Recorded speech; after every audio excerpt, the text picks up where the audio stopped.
Astrophotographer Laura Austin caught the moon's occultation of the star Aldebaran on January 19, 2016, from her location in Sarnia, Ontario, Canada. Credit Laura Austin. In space, an occultation happens when one object passes in front of another from an observer's perspective. A simple example is a solar eclipse. From a certain area on Earth, the moon passes in front of the sun and either partially or totally blocks the light. So we can say that the sun is eclipsed or occulted. A lunar eclipse is another example of an occultation, but the description is a little more complicated. When this happens, anybody on the dark side of the Earth can watch the moon pass into the Earth's shadow, so that the Earth is directly in between the Earth and the sun. This eclipse or occultation turns the moon red-brown because it catches the reflected light on the edge of Earth's atmosphere, where the wavelengths are longest. It should be emphasized that occultations don't only take place on Earth, they can take place anywhere in the universe. For example, the Apollo 12 astronauts flew through Earth's shadow and saw a solar eclipse on their way home from the moon in 1969. The moon travels on a path in our sky that is called the ecliptic. It represents the plane of our solar system, and that approximate area is where the sun, moon, and planets travel in our sky. This means that the moon can sometimes pass in front of distant planets and stars. The International Occultation Timing Association provides detailed information, such as exact locations and timing of expected occultations, for anyone interested in looking at the moon passing in front of stars. These events can be observed with even a small telescope. Of the most interest scientifically are grazing occultations. These happen when the moon's visible edge, or limb, passes by a planet or star. As the moon moves along its path during a grazing occultation, the star or the planet can wink in and out of sight. If there are multiple people watching the grazing at the same time, it can reveal much about the objects involved in the occultation or about general astronomical principles. Iota said, for example, a star may disappear and reappear in stages during the graze, which would indicate that it must be a previously unknown double star whose members are so close together that they can't be seen individually in a telescope.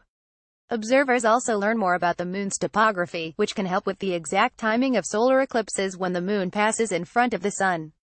More generally, Iota added, such observations are useful for refining knowledge of the positions and motions of stars, and can be used to improve parameters such as the tilt of the Earth's equator relative to the ecliptic, the plane of Earth's orbit around the Sun, and even the rotation of the Milky Way galaxy. There's a catch to grazing occultations, however. Observers usually need to travel because the path of the occultation is just a few miles across, Iota added. It's easiest to watch a star disappear behind the moon during the first 2 weeks of the lunar cycle, when the leading edge of the moon is in shadow. To see a star's reappearance, it's easiest in the last 2 weeks of the lunar cycle, when the trailing edge of the moon is dark. Very rarely, the moon can occult two planets at the same time. The last occasion was in 1998, when it passed in front of Venus and Jupiter. The next double conjunction will take place with Mercury and Mars in 2056. Asteroids are small, rocky bodies in the solar system. There are many locations for them, including some that pass by Earth and others that orbit in a belt between Mars and Jupiter. Occasionally, an asteroid may pass in front of a star. Since an asteroid is very small, it's important to be very precise in where you travel to watch the occultation, Iota said. It's also best to record the occultation with a video or CCD camera, since the dip in light can be subtle. If you can't travel to watch an asteroid occultation, there may still be some value to watching one happen away from the shadow line, Iota added. That's because sometimes watching an occultation can find a hidden moon. Such secondary occultations should be expected to occur within plus or minus 1 minute of the actual asteroid occultation and be of very short duration, perhaps a fraction of a second, and may be quite distant from the predicted asteroid shadow line, the organization said. These are some of the most famous occultations because they revealed basic science about the planets in our solar system. Perhaps the best-known example is when scientists observed Uranus moving in front of a star in 1977 from NASA's Kuiper Airborne Observatory, in other words, in midair. The scientists found rings, NASA wrote, because they noticed the starlight winking on and off as the star first appeared to move toward the planet, and then again as the star moved away from the planet. Pluto's tenuous atmosphere, although mapped in detail by New Horizons after a flyby in 2015, was actually known about decades beforehand. In 1988, a star occultation revealed Pluto has a nitrogen atmosphere.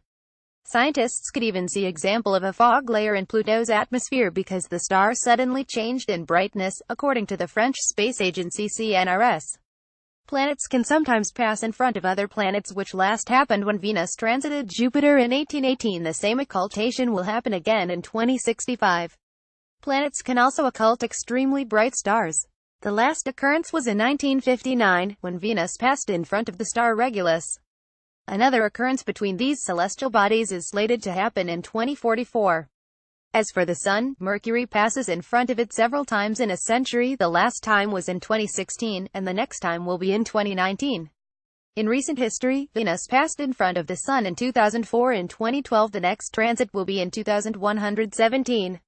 Scientists used the Venus transit to improve their exoplanet studies.